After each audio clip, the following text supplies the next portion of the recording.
Hello Sentinels, and welcome to today's episode of Drug-Free ADHD and Super Focus. And today's Sentinels, I mean everybody that's over 26, and that's what I consider to be an adult. If you do have ADHD, that's got a simple reason, because after 26 your prefrontal cortex is completed. And as always, this is sponsored by leaderstribe.tv. Now today I'm going to be talking about something that's really important for people with ADHD, especially because of the fact the simple self-regulation that we possess is lower than everybody else's. Now, why is sleep important? Well, it's one of the things that basically allows you to regenerate. It allows you to dream properly, to be aware and self-aware if you actually get a full 8 hours sleep. Now, I don't always do that, but for that I do 3 different things. I make sure that I practice mindfulness, and I also meditate. And then the last one, which is an essential, is doing some exercise each day. And if I do nothing else, I'm going to be doing either exercise or mindfulness. And basically the difference between mindfulness and meditation is mindfulness is for the moment, so it's basically centering yourself in this particular moment, and meditation is for cleaning up that old crap. It's basically like all the stuff that you had in your past which was bad, or you've collected over the last few months. It makes sure it gets cleaned up and dealt with, and that can sometimes be quite a painful process, but it is very important. So with that, sleep, what does that actually look like on a good day? If you basically were just looking to get the best out of your day with regards to sleep, it starts in the morning, and that basically means that if you're taking this seriously, and you should be based on the latest neuroscience, it is definitely very, very important. If you don't get sleep, if just imagine it's 1 hour a day, for example, that you're losing, over a whole month, you can get to the point where you are literally going to work or going to your job or going to into your business, and you are the equivalent of being drunk. Now that, in any manner, shape or form, for a normal person would be a bad thing, but for people with ADHD, that's a catastrophe.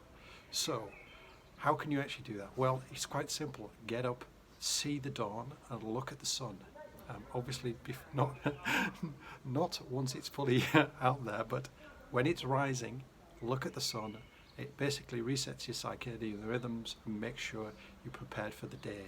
And it doesn't have to be long, it's only 20 or 30 minutes. And if you are going to do exercise, this has been proven by some studies, the best time is between sort of 4 and 7 in the morning, depending on which study, perhaps even 5 or 6 in the morning.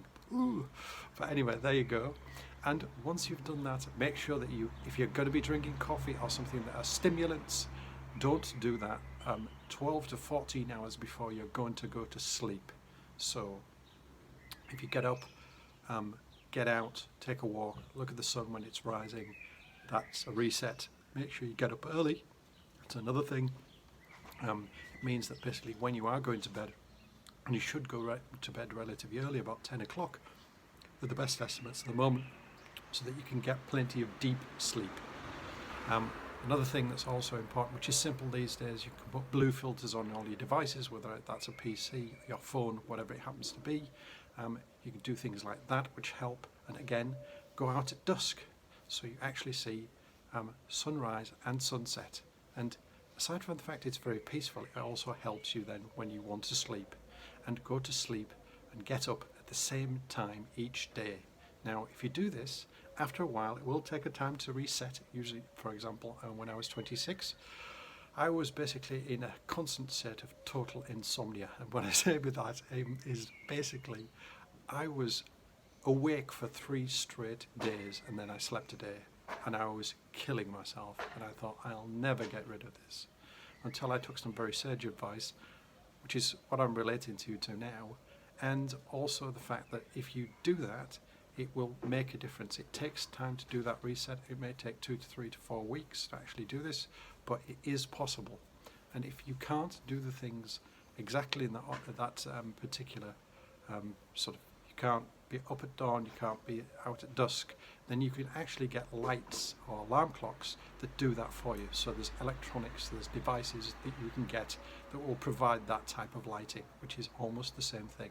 and it helps if you're feeling depressed in any manner, shape or form. So especially when it comes to the winter months, then you need to be making sure you get as much sunlight as possible, because things like artificial light just don't hack it.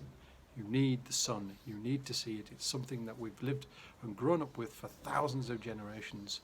Don't shut it out of your life. It is very important. So, that said, going to bed 90 minutes beforehand, get rid of all the electronics out of the room.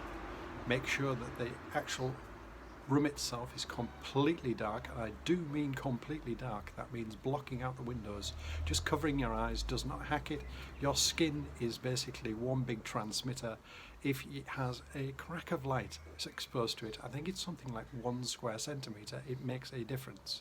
And you want to be making sure that you are ready to go to sleep at that particular time that you specified, and go to sleep at that time every single day if you can.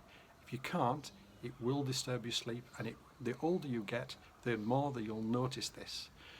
The younger, not so much, but it is something that actually shortens your usable lifespan. And what do I mean by usable? Well, I mean the time that you're actually active and can do things. So apparently it cuts off 7 to 8 years of your biological useful life. That means you're more than likely going to shorten your life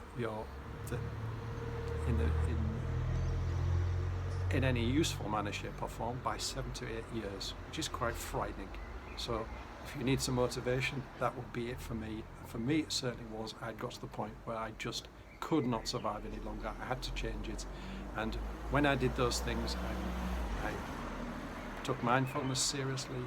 I got up in the morning, I made sure I went to bed at the right time, and it took me about 3 or 4 weeks, and then since then I've slept like a baby and always do. The only times that I will ever choose to be without sleep is when it's a conscious choice. That's why I say it's something that's essential. Not everybody can do this, but you can at least try and build yourself a sleep routine, and that starts at the beginning of the day.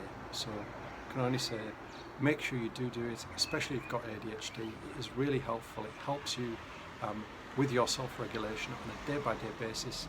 And if you needed any proof of that, I can only say that most of us that have ADHD have at some point had serious insomnia, and that, as you will well know, is a terrible place to be. Now, if you've got family or a busy schedule, you can do this. It's a bit like if you are in a situation where, for example, a pipe breaks in your house and there's water everywhere, you somehow manage to make the time to get it sorted. Now, in this particular case, this is for your life. So to be there for your kids, to be able to self-regulate, to be able to treat people in your life with respect and love and concern, you won't be able to do that if you've lost your sleep patterns completely. And if you're losing an hour of sleep each day, you're going to work drunk, and that also then means that when it comes to ADHD, they're more than likely to mess up and make a mistake. So don't do that. That's my piece of wisdom for today. And as always, I always ask a simple question, and that would be, have you ever experienced insomnia as a person with ADHD, and for how long? That would really interest me. And have you ever thought or given up on the fact that you just think, okay, it's impossible to change, I'm always going to be like this? And I say that in total open honesty. I was there, I thought, okay, this is just impossible, until I got to the point where it was killing me. Now, don't get that far, please. Take it seriously. Work on taking your sleep. It will make a massive difference in your life. It will make you more open, honest, friendly, and be able to use your self-regulatory powers over yourself, over your life, going forward into the future. With that, have a plan, foster wisdom wherever you see it, and have a good morning, a good afternoon, or a good evening. And I'll see you again tomorrow. Bye-bye.